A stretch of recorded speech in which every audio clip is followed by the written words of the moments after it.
ಇನ್ನು ಕಾಂಗ್ರೆಸ್ ಸರ್ಕಾರದ ಕನಸಿನ ಯೋಜನೆಗಳಾದಂಥ ಗ್ಯಾರಂಟಿಗಳ ಪೈಕಿ 4 ಗ್ಯಾರಂಟಿ ಯೋಜನೆಗಳನ್ನು ಕಾಂಗ್ರೆಸ್ ಸರ್ಕಾರ ಈಗಾಗಲೇ ಜಾರಿ ಮಾಡಿದೆ. ಇವತ್ತು ಈಗ ಯುವ ನಿಧಿ ಯೋಜನೆಗೆ ಸಂಬಂಧಪಟ್ಟಂತೆ ಅರ್ಜಿಯನ್ನು ನೋಂದಾಯಿಸಿಕೊಳ್ಳೋದಕ್ಕೆ ಅಥವಾ ಹೆಸರನ್ನು ನೋಂದಾಯಿಸಿಕೊಳ್ಳುವಂಥ ಕಾರ್ಯಕ್ರಮಕ್ಕೆ ಮುಖ್ಯಮಂತ್ರಿಗಳು ಕೂಡ ಚಾಲನೆಯನ್ನು ಕೊಟ್ಟಿದ್ದಾರೆ. ಈ ಒಂದು ಕಾರ್ಯಕ್ರಮ ಏನಿದೆ ಯುವ ನಿಧಿ ಗ್ಯಾರಂಟಿ ಯೋಜನೆ ಜನವರಿ 12 ಅಂದರೆ ವಿವೇಕಾನಂದ ಜಯಂತಿಯ ದಿನ ಅಧಿಕೃತವಾಗಿ ಉದ್ಘಾಟನೆಗೊಳ್ಳುತ್ತೆ.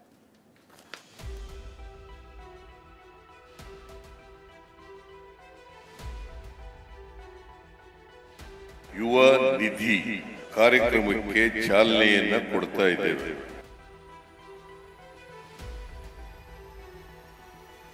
ಐದು ಗ್ಯಾರಂಟಿ ಸೇರಿ ಕೈ ಗಟ್ಟಿಯಾಯಿತು. ಅರಳಿದ ಕಮಲ ಹೂವು ಇದನ್ನು ನೋಡಿ ಉದುರು ಹೋಯಿತು. ಕೊಟ್ಟ ಮಾತಿನಂತೆ ಇವತ್ತು ಚಾಲನೆಯನ್ನ ನಾವೆಲ್ಲರೂ ಕೂಡ ಕೊಡ್ತಾ ಇದ್ದೇವೆ.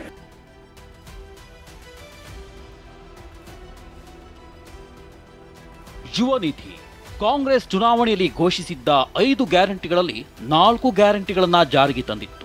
ಕೊನೆಯದಾಗಿ ಒಂದೇ ಒಂದು ಯೋಜನೆ ಬಾಕಿ ಉಳಿದಿತ್ತು, ಅದೇ ಯುವ ನಿಧಿ. 5 ಗ್ಯಾರಂಟಿಗಳಲ್ಲಿ ಕೊನೆಯ ಯೋಜನೆಯಾದ ಯುವ ನಿಧಿ ನೋಂದಣಿಗೆ ಇಂದು ಚಾಲನೆ ನೀಡಲಾಯಿತು. ವಿಧಾನಸೌಧದ ಬ್ಯಾಂಕ್ವೆಟ್ ಹಾಲ್ನಲ್ಲಿ ಸಿಎಂ ಸಿದ್ದರಾಮಯ್ಯ ನೋಂದಣಿಗೆ ಚಾಲನೆ ನೀಡಿದರು. ಡಿಸಿಎಂ ಡಿಕೆ ಶಿವಕುಮಾರ್, ಸಚಿವರು, ಅಧಿಕಾರಿಗಳು ಈ ವೇಳೆ ಉಪಸ್ಥಿತರಿದ್ದರು. ಯೋಜನೆ ನೋಂದಣಿಗೆ ಚಾಲನೆ ನೀಡಿದ ಬಳಿಕ ಮಾತನಾಡಿದ ಸಿಎಂ ಸಿದ್ದರಾಮಯ್ಯ, ಕೊಟ್ಟ ಮಾತಿನಂತೆ ನಡೆದುಕೊಳ್ಳುತ್ತೇವೆ ಅಂತ ಹೇಳಿದ್ರು.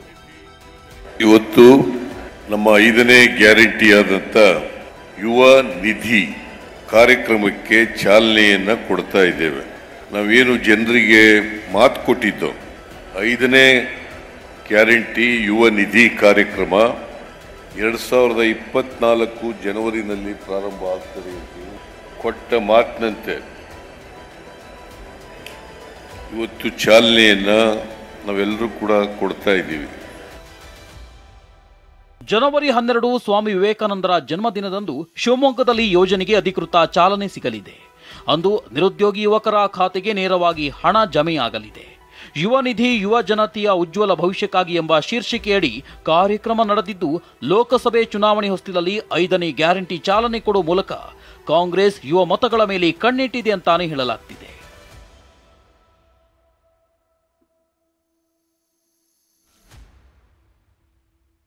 ಯುವ ನಿಧಿ ಯೋಜನೆಗೆ ಪ್ರಸಕ್ತ ಸಾಲಿನಲ್ಲಿ 250 ಕೋಟಿ ಹಾಗೂ ಮುಂದಿನ ವರ್ಷಕ್ಕೆ 1250 ಕೋಟಿ ರೂಪಾಯಿ ವೆಚ್ಚ ತಗುಲಲಿದೆ. ಬೆಂಗಳೂರು ಒನ್, ಕರ್ನಾಟಕ ಒನ್, ಸೇವಾ ಸಿಂಧು ಪೋರ್ಟಲ್ಗಳಲ್ಲಿ ನೋಂದಣಿ ಮಾಡಿಕೊಳ್ಳಬಹುದಾಗಿದೆ.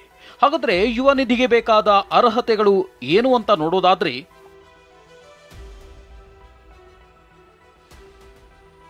ಎರಡು 2022-23ನೇ ಸಾಲಿನ ಶೈಕ್ಷಣಿಕ ವರ್ಷದಲ್ಲಿ ಪದವಿ ಪಡೆದಿರಬೇಕು.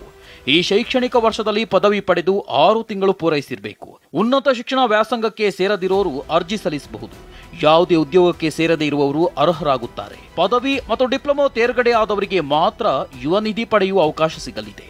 ನಿರುದ್ಯೋಗಿ ಪದವೀಧರರಿಗೆ ಮಾಸಿಕ 3,000 ಆರ್ಥಿಕ ನೆರವು, ಡಿಪ್ಲೊಮಾ ಪೂರೈಸಿದವರಿಗೆ ಮಾಸಿಕ 1,500 ರೂಪಾಯಿ ಆರ್ಥಿಕ ನೆರವು ಸಿಗಲಿದೆ. ಸರ್ಕಾರ ಯುವ ನಿಧಿಗೆ ಚಾಲನೆ ನೀಡುತ್ತಿದ್ದಂತೆ ನಿರುದ್ಯೋಗಿ ಯುವಕರು ಯುವ ನಿಧಿ ಗ್ಯಾರಂಟಿಗೆ ನೋಂದಣಿ ಮಾಡಿಕೊಳ್ಳಲು ಮುಂದಾಗಿದ್ದಾರೆ. ಹಾಗಾದರೆ ಯುವ ನಿಧಿಗೆ ನೋಂದಣಿ ಮಾಡಿಕೊಳ್ಳಲು ಬೇಕಾಗಿರುವ ದಾಖಲೆಗಳೇನು ಅನ್ನೋದನ್ನ ತೋರಿಸ್ತೀವಿ ನೋಡಿ.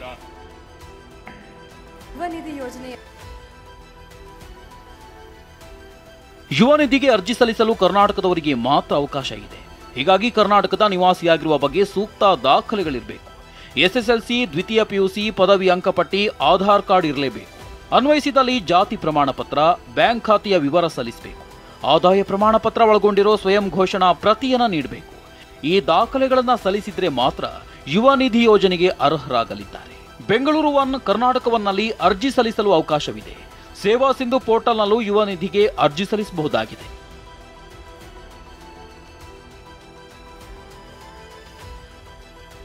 ಇನ್ನು ಉನ್ನತ ವ್ಯಾಸಂಗ ಮುಂದುವರಿಸಲು ದಾಖಲೆ ಹೊಂದಿರುವವರು ಯುವ ನಿಧಿಗೆ ಅರ್ಹರಾಗುವುದಿಲ್ಲ.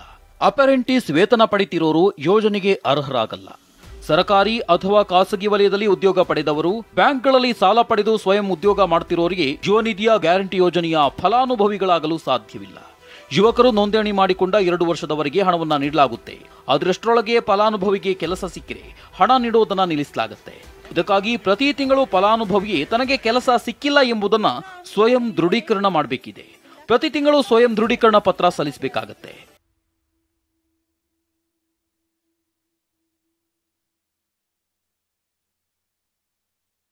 ಈಗಾಗಲೇ 4 ಗ್ಯಾರಂಟಿಗಳನ್ನ ರಾಜ್ಯದ ಜನತೆಗೆ ನೀಡಿರುವ ಕಾಂಗ್ರೆಸ್ ಇಂದು 5ನೇ ಗ್ಯಾರಂಟಿಗೆ ನೋಂದಣಿ ಮಾಡಿಕೊಳ್ಳುವುದಕ್ಕೆ ಚಾಲನೆ ನೀಡಿದೆ.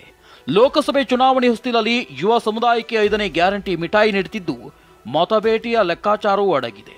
ಇದು ಎಷ್ಟರ ಮಟ್ಟಿಗೆ ಕೈ ಬಲಪಡಿಸುತ್ತದೆ ಅನ್ನೋದನ್ನ ಕಾದು ನೋಡಬೇಕಿದೆ. Bureau report, TV9.